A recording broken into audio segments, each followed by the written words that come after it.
In the before time, way back in 2019 BC, that's before COVID, we presented an entire season celebrating women of jazz then and now. This is a topic that is clearly not celebrated enough. From our Talkin' Jazz series in April to our Summer Jazz Cafe that year, we focused on the wonderful contributions that women brought to the art form over more than a century of historic performances and recordings. And of course, we presented some of the world-class women artists active in today's jazz scene. As musicologist and author Sherry Tucker said, women have participated in every instrument, in every style, and in every era of jazz history. Yet, with the notable exception of singers and a number of pianists, female jazz musicians have been continuously overlooked in the most prestigious areas of jazz practice, marketing, and documentation. Of course, when we think of women in jazz, there's always Ella Fitzgerald, Billie Holiday, Sarah Vaughan, Betty Carter. They come to mind, but there were and are so many others. Here are just some of them of note.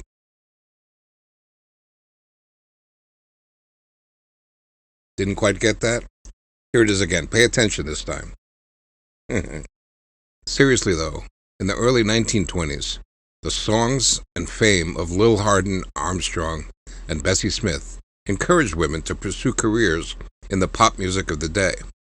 From then on, more women instrumentalists began to appear, and later, during World War II, when many male jazz musicians were drafted into the military, several all-women jazz bands became popular.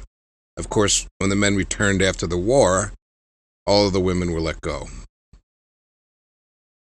In the iconic Art Kane photograph from 1958 for Esquire magazine, that has come to be known as A Great Day in Harlem. 50-some-odd jazz musicians were gathered for a photograph which documented many of the best purveyors of this music at the time.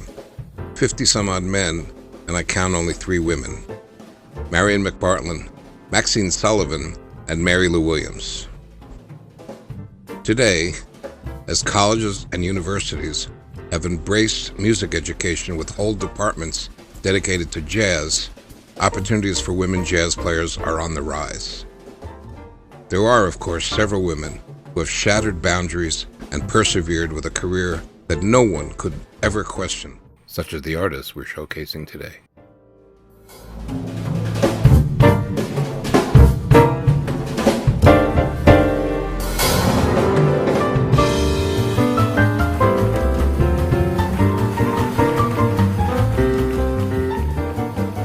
From the drum set, Sherry Maracle leads the Diva Jazz Orchestra, her quintet 5-play, the Diva Jazz Trio, and co-leads the 3 Divas. From Carnegie Hall, she performs with the New York Pops, and from celebrated stages everywhere, she is music director and drummer for Broadway star Maurice Hines. With her bands, Sherry has performed at many of the world's most acclaimed music venues and festivals, from Lincoln Center to the Kennedy Center and the Hollywood Bowl, to jazz festivals in Germany, Switzerland, France, Portugal, Ireland, England, Croatia, Japan, Vietnam, and Israel, and beyond. Sherry has received several awards and honors, which include the Ovation Award for Best Music Direction in Tappin' Through Life, the Mary Lou Williams Kennedy Center Lifetime Achievement Award, a State Department grant to tour Vietnam with her Group 5-play, the Kennedy Center Alliance Award for Outstanding Achievements in the Arts, a grant from Meet the Composers, a doctoral fellowship from New York University, the New York City Music Educators Award for Outstanding Contributions to Education, and was twice selected as New York City University's Music Teacher of the Year.